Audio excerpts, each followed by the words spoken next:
सम्मा सम्बुद्धस्स नमो तस्स भगवतो अरहतो सम्मा सम्बुद्धस्स बुद्धं शरणं गच्छामि बुद्धं शरणं गच्छामि धम्मं शरणं गच्छामि धम्मं शरणं गच्छामि संघं शरणं गच्छामि संघं शरणं गच्छामि द्वितीयंपि बुद्धं शरणं गच्छामि द्वितीयंपि बुद्धं शरणं गच्छामि द्वितीयंपि धम्मं शरणं गच्छामि द्वितीयंपि धम्मं शरणं गच्छामि द्वितीयंपि संघं शरणं गच्छामि द्वितीयंपि संघं शरणं गच्छामि तृतीयंपि बुद्धं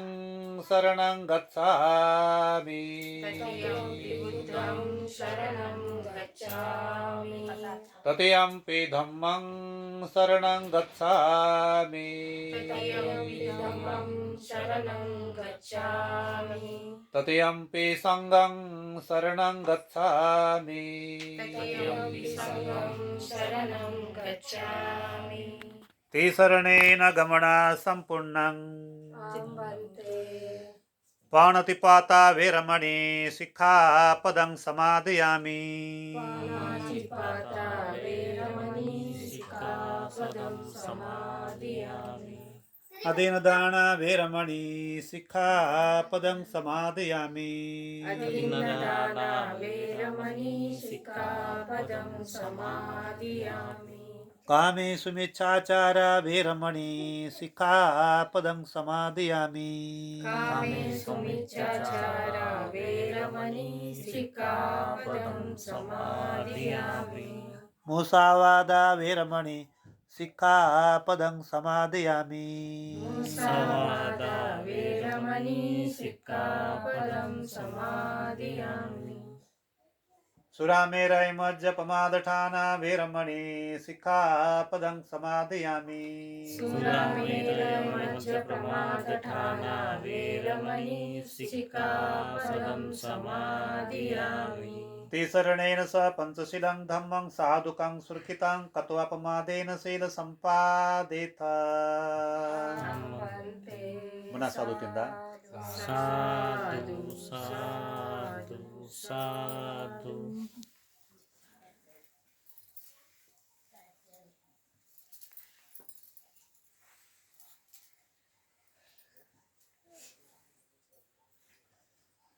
वंदना नमो तस्स भगवतो अरहतो सम्मा सम्बुद्धस्स नमो तस्स भगवतो अरहतो सम्मा सम्बुद्धस्स नमो तस्स भगवतो अरहतो सम्मा सम्बुद्धस्स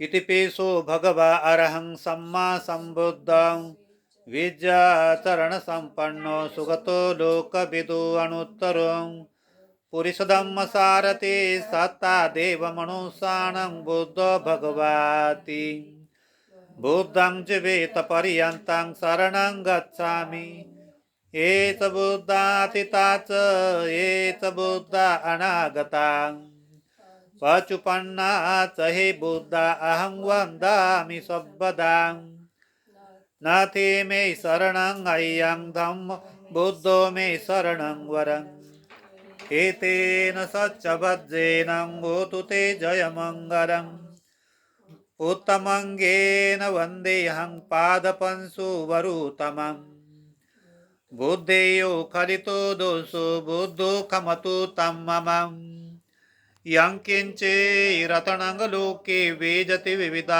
पुत रतनं बुद्धसमानाति तस्मासो ते भवन्तु ते योषण्यसेन वरबोधिमूले मारससेन मते विदित्वा सम्बोधिमागच्छि अनन्तयानो लोकोत्तमोतां प्रणमामि बुद्धं स्वाखातो भगवता धम्मो संदिठिको अकालिको यही पसिको ओपणे को पचतं वेदिता भो वियुहिति धम्मं जीवित पर्यन्तं शरणं गच्छामि एत धम्म अतीताच एत धम्म अनागता पचुपन्नाच हे धम्म अहं वन्दामि सर्वदा नाथि मे शरणं अय्यं धम्मो मे शरणं वरम् एतेन सच्चवद्वेन गोतु ते जयमङ्गलम् उत्तमङ्गेन वन्देऽहं धम्मं चादिविदुर्वरम् धम्मे यो करितो दोषो धम्मो कमतु तं मम यं किञ्चिरतनं लोके वेदति विविधा पुतु रतनं धम्म समानाति तस्मासु ते भवन्तु ते अठांगिको वर्यो पथो जनानां मुखं पवेशा उदुको बमग्गो धम्मो अयं सन्ति करो पणितो नियाणिको तां प्रणमामि धम्मं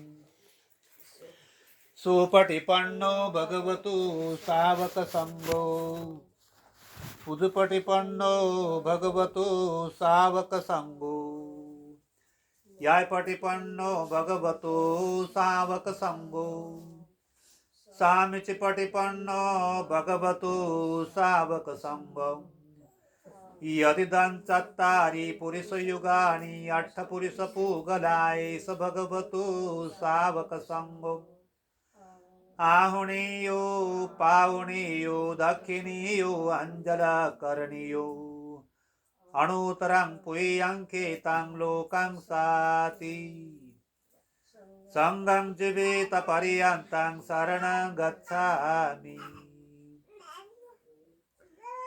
इमाय धम्मानुधम्म पटिपदिया बुद्धं पुजेमि इमाय धम्मानुधम्म पटिपदिया धम्मं पुजेमि इमाय धम्मानुधम्म पटिपदिया संगं पुजेमि आधा इमाय पटिपदिया जाति जरा मरणमा परिमोचिषामि इमिना पुय्यकम्मेन मामे बाल समागमो सतं समागमो होन्तु यावनिब्बानपतियां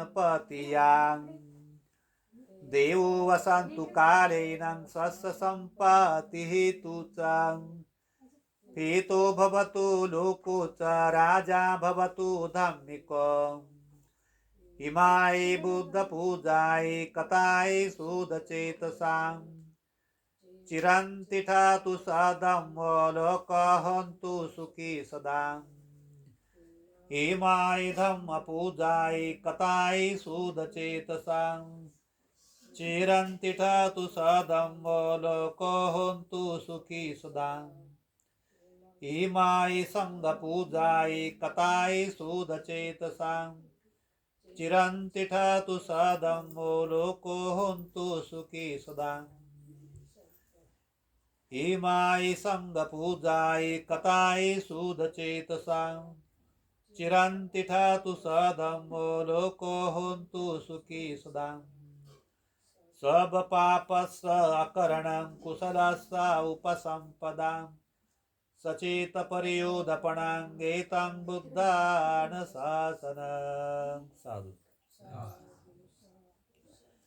समन्ता चक्रवालेषु अत्र गच्छन्तु देवतां सधम्मं मुनिराजस सुनन्तु सगमो कदम् धम्मसवन कालो अयं वदन्ता धम्मसवन कालो अयं वदन्ता धम्मसवन कालो अयं वदन्ता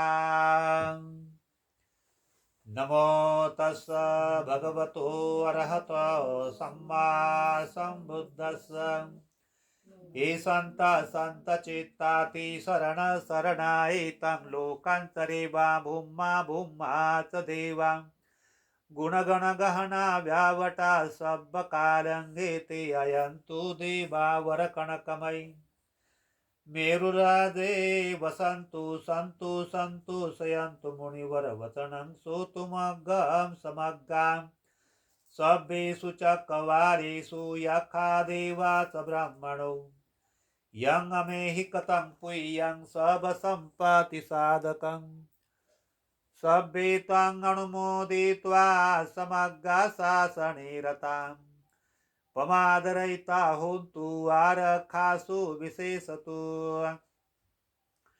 शासनसचलोकस्य ऊर्ध्वे भवन्तु सर्वदा शासनमि पञ्चलोकञ्च देवा रक्षन्तु सर्वदा सद्ये होन्तु सुखि सभ्ये परिवारे हि आत्मनौ अनिघा सुमना होन्तु सह सभ्ये हि अतिभिः राजतो वा चोरतो वा मनुष्यतो वा अमनुष्यतो वा अज्ञेतो वा उदाकतो वा पिशाचतो वा खाणुकतो वा कंटकतो वा नखातो वा जनपदरोगतो वा असंदेमतो वा असंदेठितो वा असपुरेशतो वा चंड हाती असमेघ गोणं कुकरंग हे विचिकां मणि सपदीपी अक्षत्र सुकरस मैस यक्षं रक्षं साधिः नाना भयतो वा नाना रुगतो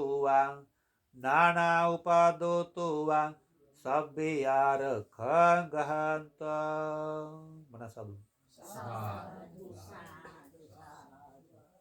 यं मंगलं द्वादश हि चिन्तयेषु सदेवकाम् सूतानं नादिगच्छन्ति अटति सञ्च मङ्गलम् देशे तं देवदेवेन सब पाप विनाशनम् सबलोकहितथाय मङ्गलं तं भणामहि एवं मे सूतं एकं समयं भगवान् सावतीयं विहरति जेतवनी अनाथपिण्डिकस अरामि अतको अयंतरा देवता अभिकंताय रत्याम् अभिकंतवना केवल कप्पं जेतवनं गोबासेत्वाम् येन भगवा तेनुपसंकमि उपसंकमित्वा भगवन्ताम् अभिवादित्वा एकमन्तं अट्ठासी एकमन्तं तिताकुसाम् देवता भगवन्तं गाथाय अजभासि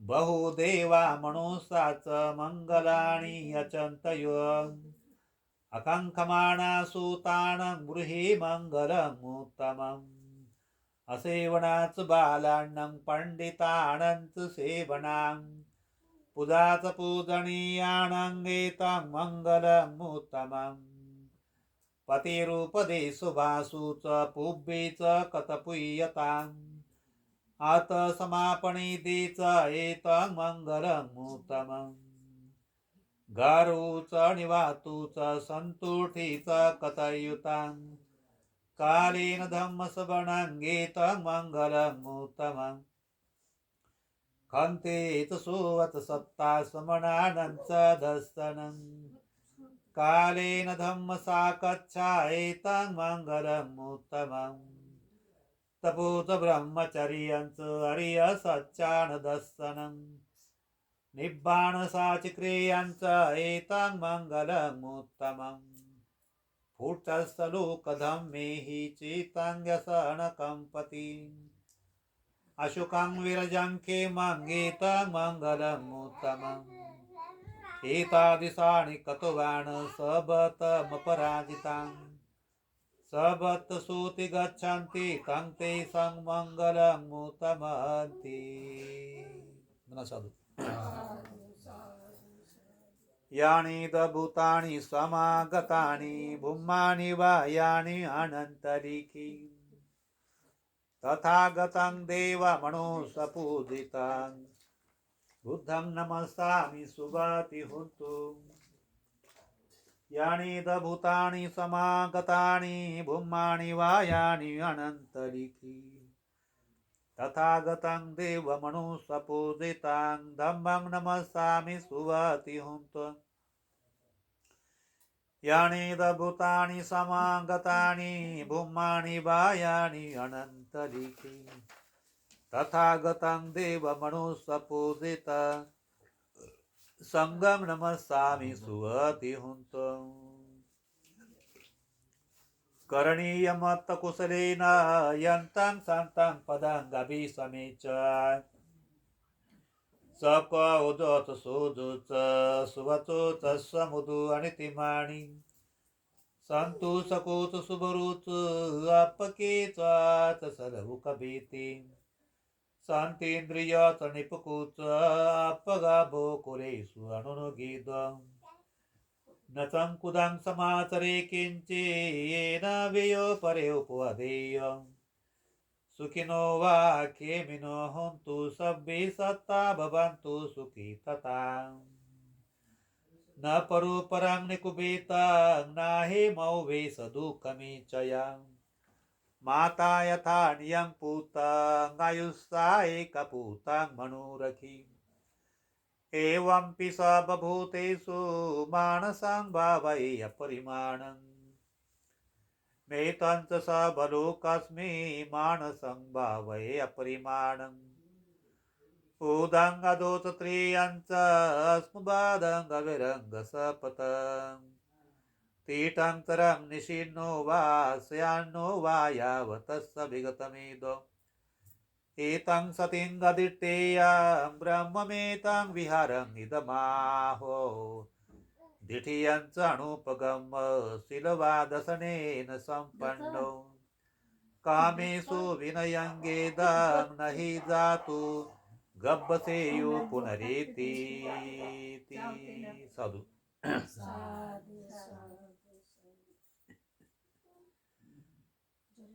महाकारुणिको नाथ हिताय सब पाणिनां पुरन्तो पारमी सब्बापतु संवदिमुत्तमम् एतेन सच्चवद्रेण गतु ते जयमङ्गलम् जयन्तबोधिया मूले सख्यानां नन्दिवर्धनो एवं तु यं जय होतु जयसो जयमङ्गलम् सकत्वा बुद्धरतनं गोसदङ्गुत्तमं वरम् इतं देवमनुष्याणां बुद्धा तेजेन स्वतिना न सन्तु पदवा सभ्ये भया उपासमेन्तु ते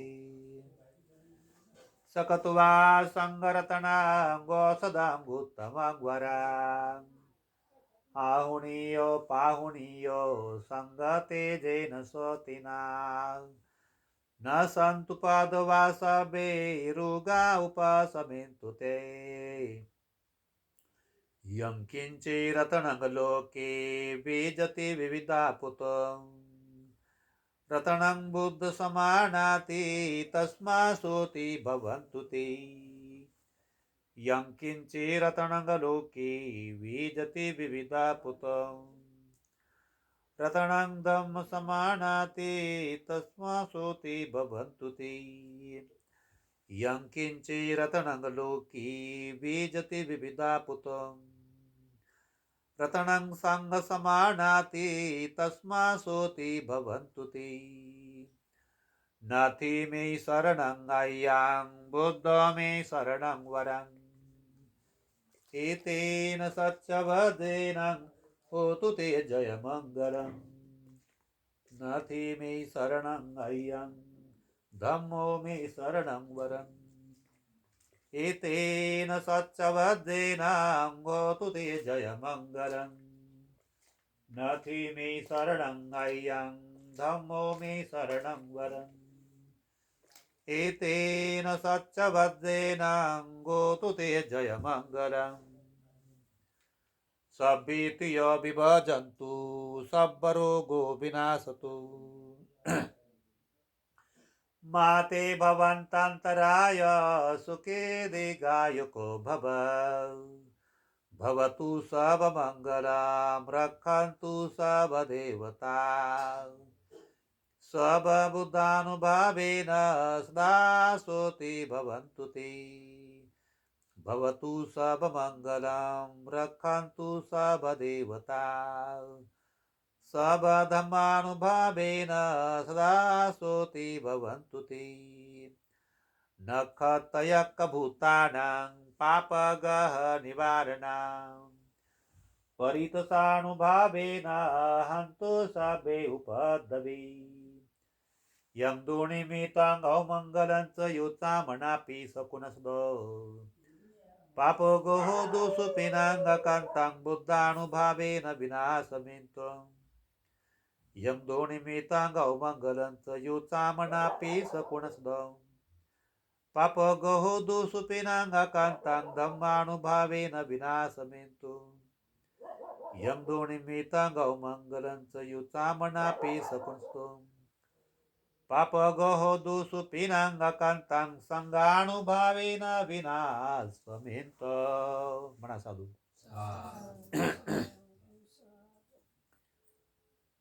दुःखपताच आणि दुःखा भयपताच आणि भयां शोकपताच आणि सुखाहुं तु सबे पिपाणिनं एतावताच अम्मेहि संवतं पुय्यं संपदं सबे देवानुमोदन्तु सब संपत्ति सिद्धियं दानं ददन्तु सदाये शीलं रक्षन्तु सबदा भावनाभिरता हुन्तु गच्छन्तु देवता गतां सबे बुद्धा बलपत्ता पच्च काणञ्च यं बलम् अरहन्ताणञ्च तेजेन रक्षं वन्दामि सबसोम् आकाशटात् भूमट्टा देवानागा महिन्दिका पुय्यं तमनुमोदित्वा चिरान् रक्षन्तु देशनम् आकाशटात् भूमट्टा देवानागा महिन्दिका पुय्यं तमनुमोदित्वा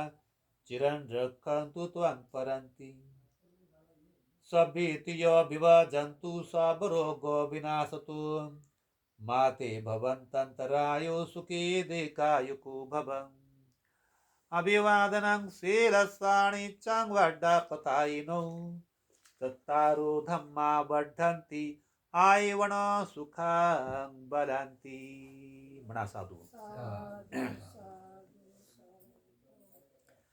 आज आपल्या इथे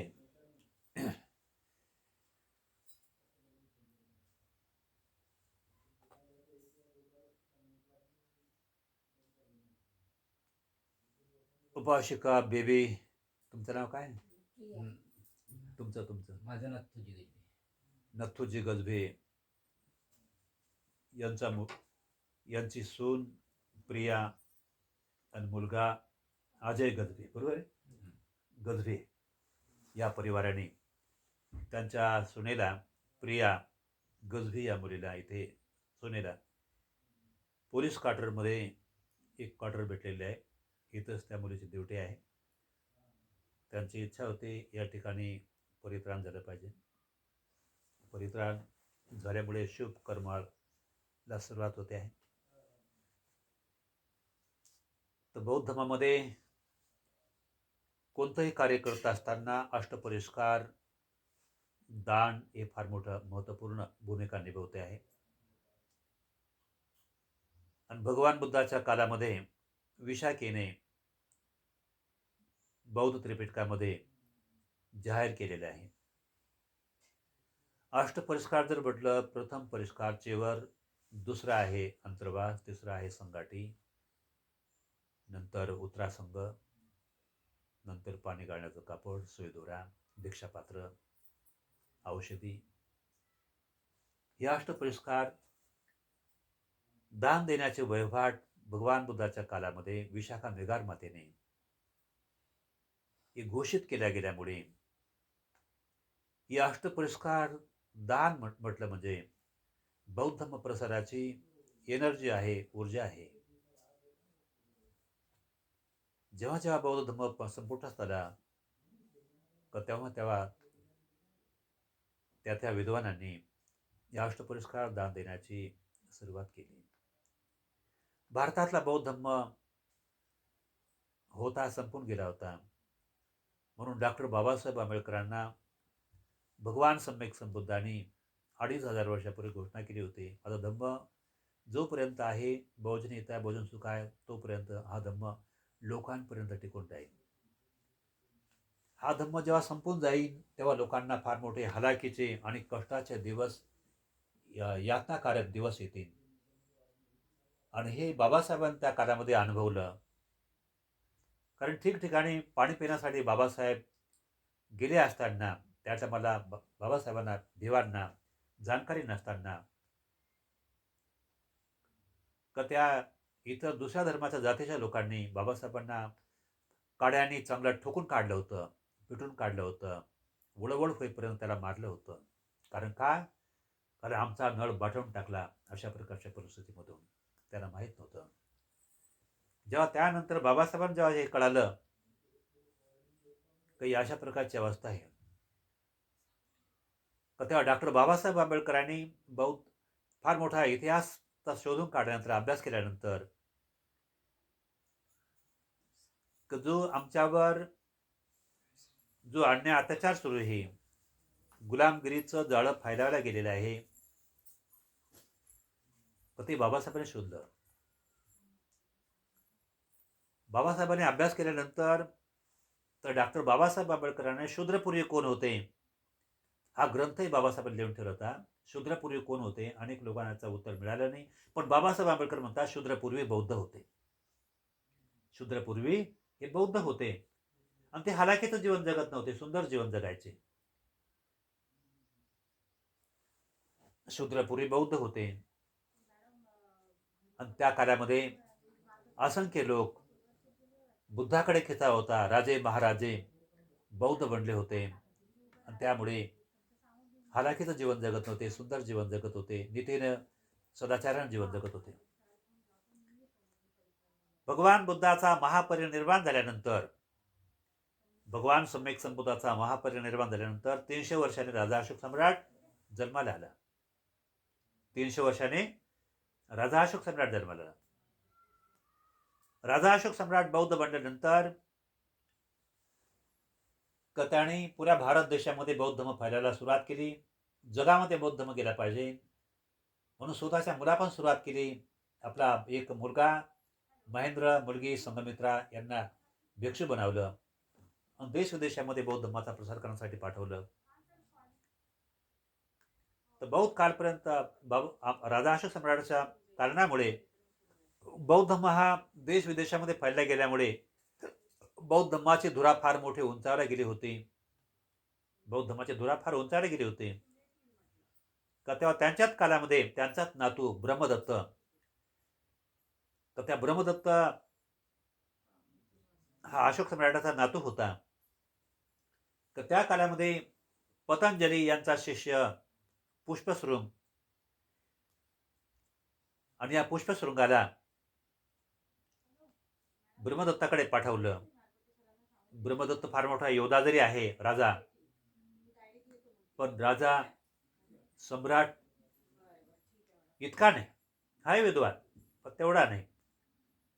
म्हणून त्याच्याजवळ तो जागा तयार कर, सेनापती बन आणि गफलतीतून त्याची हत्या कर आणि स्वयं घोषित राजा बन आणि बौद्ध धर्माला संपव. कारण राजा अशोक सम्राटाच्या काळामध्ये आपल्या 60,000 जे ब्राह्मण लोक बौद्ध भिक्षू बनले होते.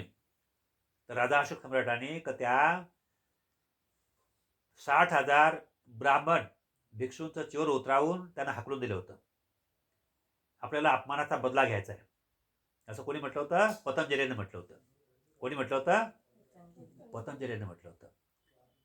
काय म्हटलं होतं? कारण त्या काळामध्ये शीलवान सदाचारी बौद्ध भिक्षू होते, धर्मानुसार चांगलं सुंदर जीवन जगत होते. पण हे नीतिभ्रष्ट जे लोक, हे ब्राह्मण लोक होते, त्यांना विचार केला आपण जर बौद्ध भिक्षू जर बनलो तर आपल्याला फार मोठा फुकट खायला भेटेल. आणि म्हणून 60,000 भिक्षू चिवर त्याने घेतलं. दुराचार करायचे, कुकर्म करायचे. त्यांच्यामध्ये काया वाचा मनाचा कुठलाही संयम नव्हता. ज्या मोगलतिष्य म्हणजे हे राजा अशोक सम्राटाचे गुरु, त्यांनी गोष्ट लक्षात आणून दिली, महाराज जे आतापर्यंत शीलवान सदाचारी भिक्षूंना ते सुंदर प्रकारे जीवन जगत होते, धर्मानं नीतीनं जीवन जगत होते, विनयाचं पालन करत होते, त्यांच्यामध्ये आतापर्यंत कुठल्या प्रकार दोष दिसत नव्हता. आता अनेक अशा भिक्षूंचा दोष दिसून राहिलेला कारणीभूत कोण आहे? हे 60,000 भिक्षू ब्राह्मण लोक हे भिक्षू बनल्यामुळे, तर त्यामुळे यांना गालबोट लागत आहे. मग आता यांचं तुम्ही संशोधन करा.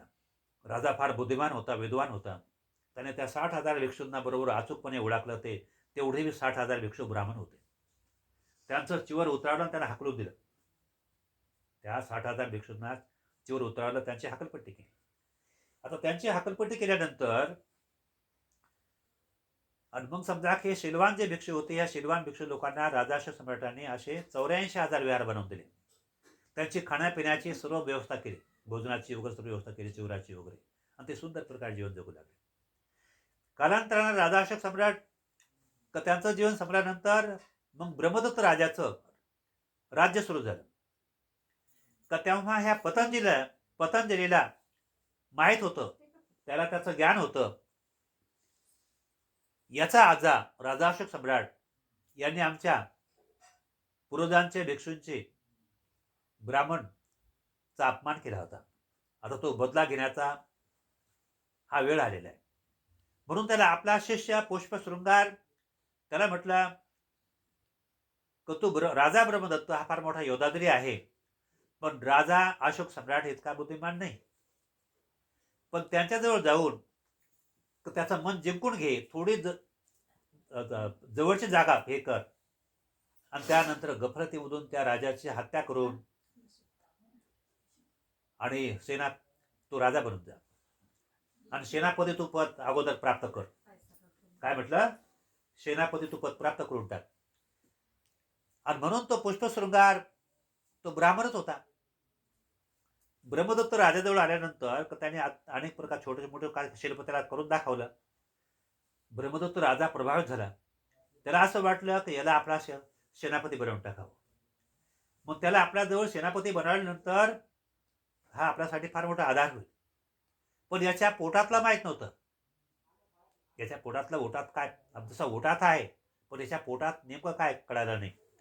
तर गफलतीमधून त्याने ब्रह्मदत्ताची हत्या केली आणि स्वयंघोषित तो राजा बनून गेला.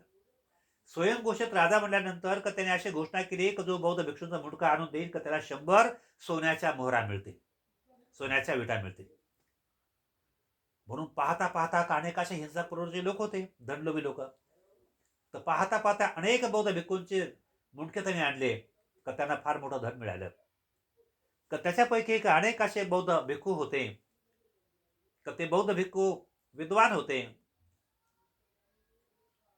तर आपल्या भिक्खूंची हत्या करणं सुरू केलं. तर म्हणून आता आपण जर वाचायचं जर असेल तर त्यासाठी दुसरं रूप धारण करणे आवश्यक आहे.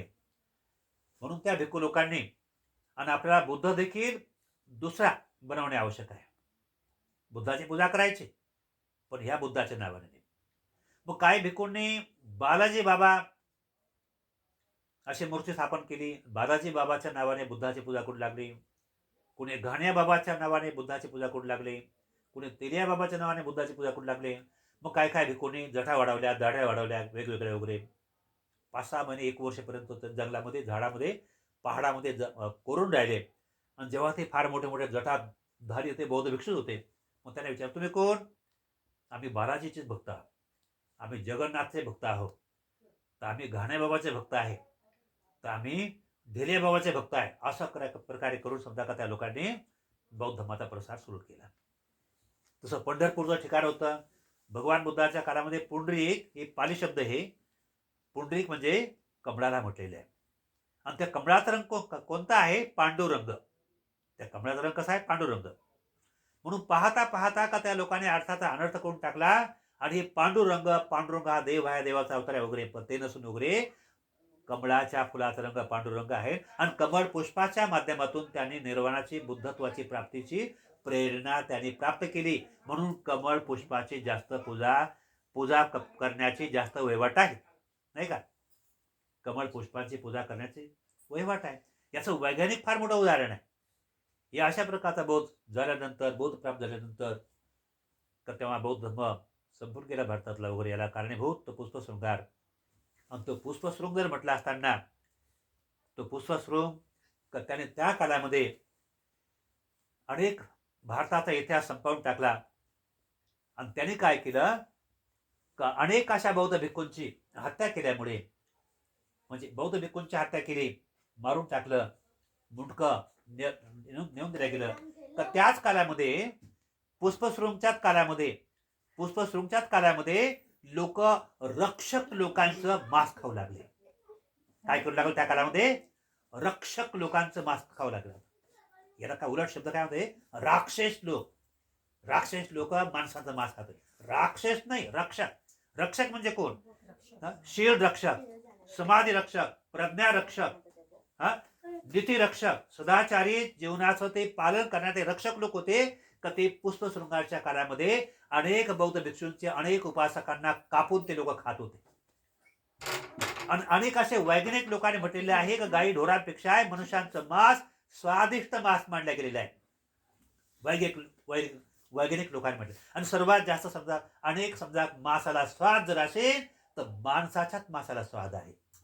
म्हणून त्या लोकांनी शोधलं, नाही का? म्हणून त्या लोकांनी त्या काळात शोधलं. आणि म्हणून त्याच काळामध्ये जेणेकरून समजा का मग दरवर्षी समजा का त्या पुष्प त्या ब्रह्मदत्ताला दरवर्षी राजा सम्राटाला पेटवायची प्रथा सुरू केली. आणि त्याला रावण म्हणून पेटवायची प्रथा सुरू केली त्याने वगैरे, नाही का?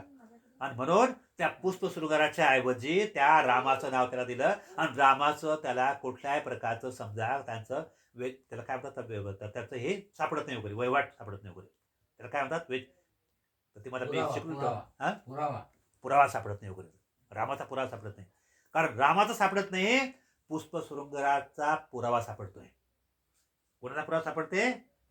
पुष्पशृंगार, नाही का? परशुरामाचा पुरावा सापडत नाही. कारण परशुराम पुष्पशृंग एकच आहे, नाही का?